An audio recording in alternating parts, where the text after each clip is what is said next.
Hello friends, welcome to our channel Gyan Ganga Ayurveda classes में। आज हम लोग बात करने वाले हैं गंडूस के बारे में। जो गंडूस होता है, देखा जाए तो किसके अंतर्गत पढ़ते हैं, तो हम लोग देखते हैं कि चरक संहिता सूत्र स्थान के 5वां जो चैप्टर होता है उसमें हम अंतर्गत क्या पढ़ते हैं, गंडूस के बारे में पढ़ते हैं। तो गंडूस क्या है, देखा जाए तो मात्राशीति अध्याय जो 5वां चैप्टर है वो कौन सा चैप्टर है, मात्राशीति अध्याय। तो कहीं ना कहीं भोजन से संबंधित है। और ये किसके अंतर्गत हम लोगों ने पढ़ा था, ये मात्राशीति अध्याय ये पढ़ा था स्वस्थ चतुष्क, स्वस्थ चतुष्क के अंतर्गत पढ़ा था। अब देखेंगे, अब स्वस्थ चतुष्क के अंतर्गत मात्राशीति है और ये गंडूस क्यों आया। तो यहाँ पर स्वस्थ रहने के लिए पहले तो भोजन हम लोग को डिसाइड करना होता है कि मात्रा कितनी होती है। जब भोजन की मात्रा सही रहती है तो व्यक्ति स्वस्थ रहता है। और उसके साथ साथ हम जो मात्रा खाएंगे तो खाने के लिए जो क्या है, कहीं ना कहीं जो पाचन की क्रिया मुख से शुरू होती है। ये गंडूस जो होता है, ये गंडूस क्या होता है, मुख में औषधि धारण को, मुख में औषधि धारण करते हैं। गंडूस की क्रिया में क्या होता है, मुख में औषधि धारण करते हैं, औषधि धारण करते हैं, ठीक है ना। और उसी से मिलता जुलता कवल होता है। कवल में भी जो रहता है, एक कवल होता है, टर्म कवल, ठीक है ना, कवल। इसमें भी क्या करते हैं, मुख में औषधि धारण करते हैं। दोनों में बेसिक डिफरेंस देखेंगे। सबसे पहले हम देखते हैं गंडूस किसे कहते हैं। तो गंडूस ये होता है कि मुख में औषधि इतना धारण कर ले जिससे कि मुख को चलाया ना जा सके। समझ में आई बात, कि मतलब जो भी औषधि धारण कर रहे हैं इतना धारण कर ले, मुख में इतना जैसे द्रव या जो औषधि है भर ले जिससे कि मुख चल ना सके, उसको गंडूस कहते हैं। तो आइए परिभाषा लिख लेते हैं गंडूस की। गंडूस की परिभाषा हम लोग देख रहे हैं कि मुख में स्नेह को, तो यहाँ पर क्या धारण कर रहे हैं, स्नेह, स्नेह को मुख में इतना भर कर धारण किया जाता है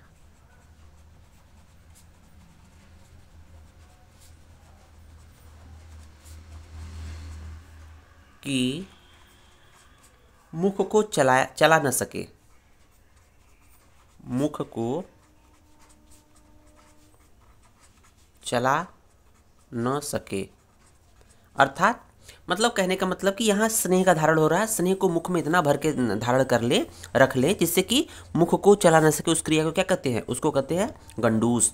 तो कवल क्या होता है, कवल में देखेंगे हम लोग, कवल साथ ही साथ कवल भी देख लेंगे, क्योंकि कवल गंडूस आपको एक साथ आते हैं। तो आप भले ही गंडूस पूछे लेकिन आपको कवल के बारे में भी लिखना है। तो कवल में क्या कर सकते हैं कि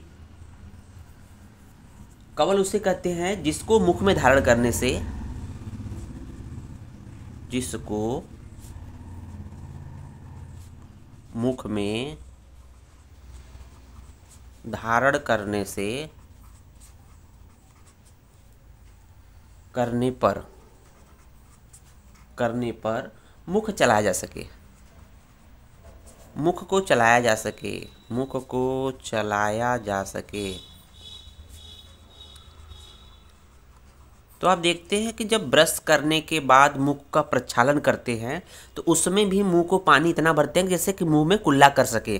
तो समझ लीजिए कि याद कैसे करेंगे, क से कवल, क से कुल्ला, ठीक है ना।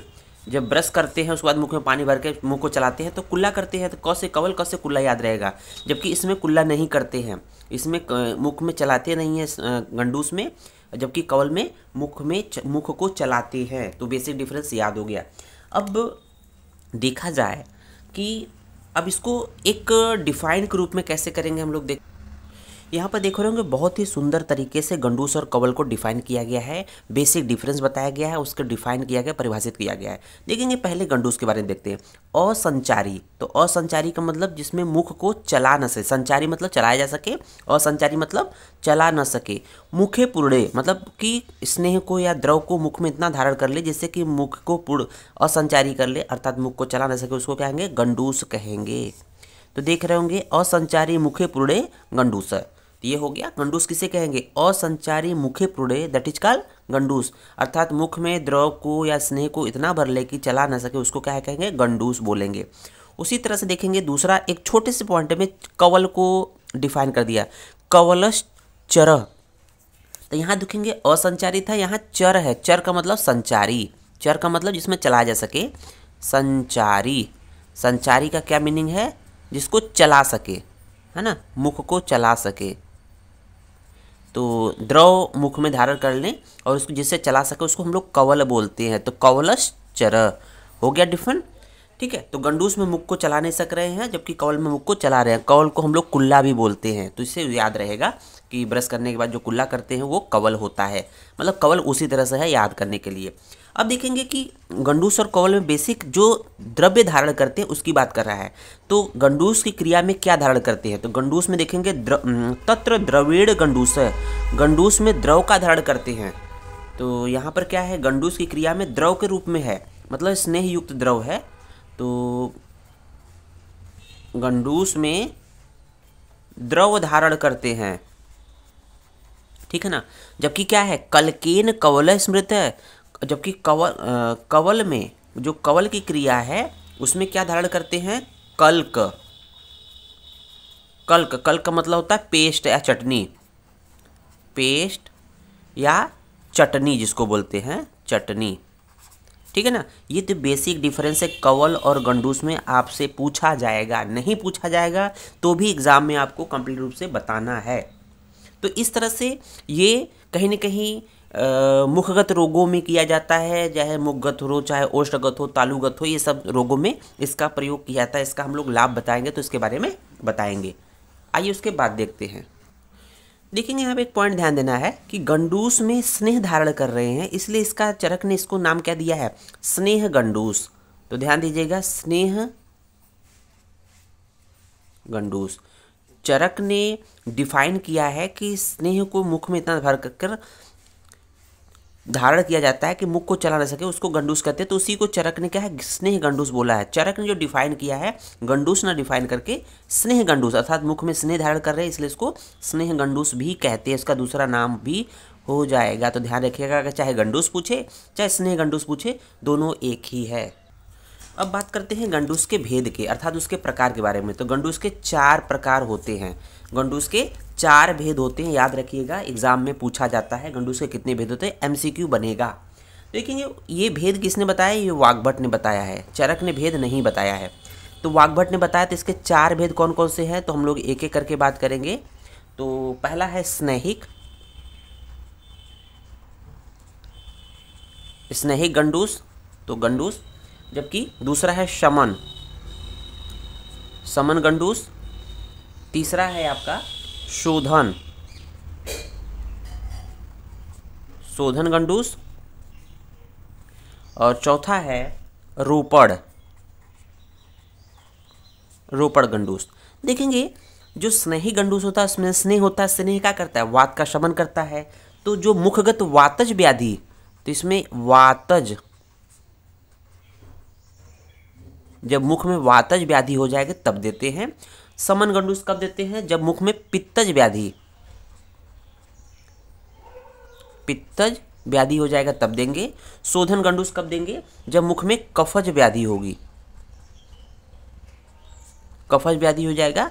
रोपड़ गंडूस कब देंगे? मुख में जब व्रण हो जाएंगे, छाले पड़ जाएंगे, अल्सर हो जाएंगे।